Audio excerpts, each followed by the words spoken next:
Welcome, brothers and sisters, to our Advent Bridge series, day 17. Today we hear about Samson's mother, who receives the visit from the angel announcing the birth of the great deliverer, Samson, in the book of Judges. First, his mother was barren. For the women of the Middle East, in Israel, barrenness was a curse.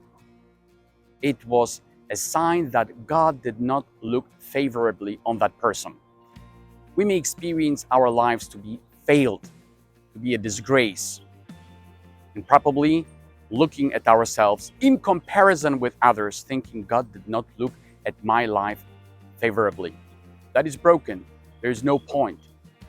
But God has this quality that He stoops down and looks at the one who is failed, who is a failure, who is barren, fruitless, unable to produce the fruit that will be pleasing to God. So that there is no doubt that it is exclusively God's freely given gift, His intervention, because Samson's mother could do absolutely nothing about getting pregnant because that was her condition. Now the angel promises that she would bear a child. But right after, the angel tells her that he would be anointed by the Lord. He would be Nazarene. And so the mother was told not to drink wine nor eat anything unclean, giving up good things for a good reason.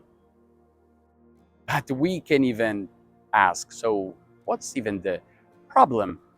Already God's grace is at work, so now she should celebrate and take it lightly, because if God promised, what's the deal?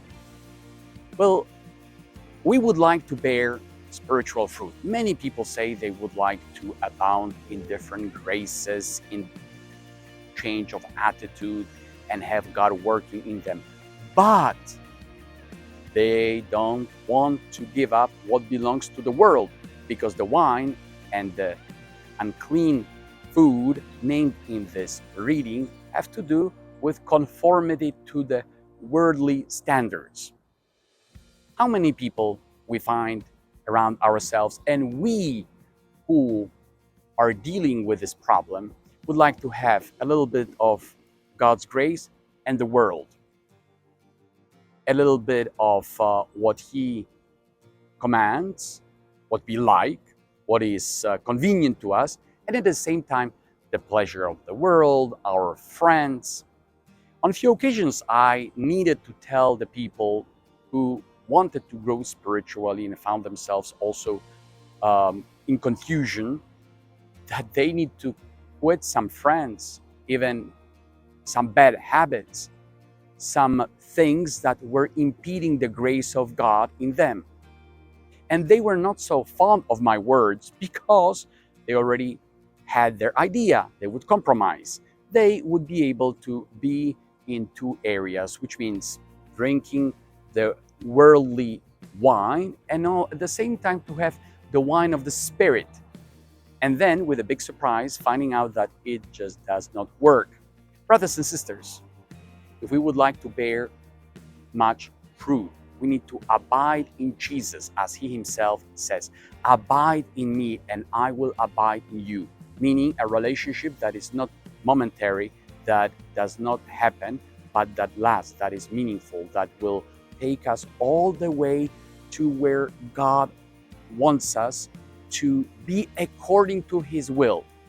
Therefore, today, let us ask ourselves, what is this concrete thing, the item, the group of people, our occupation, our hobby, the way we occupy ourselves with, that has to go for the fruit of God's grace to grow in us? Maybe He stored many graces, even charisms for the well-being of the church. But this pregnancy, so to speak, the working of this gift is nowhere to be seen because we compromise. We don't want to let go of the worldliness in our lives.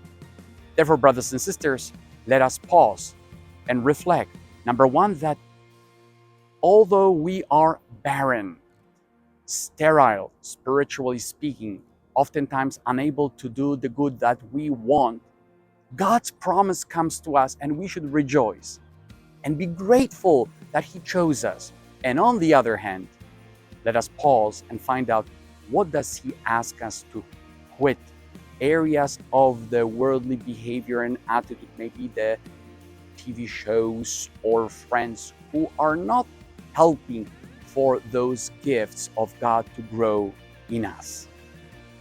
Let us ask for this gift that we may let those worldly things go from our lives so that we can be fully the Lord's. God bless you, brothers and sisters, as we continue our Advent Bridge series.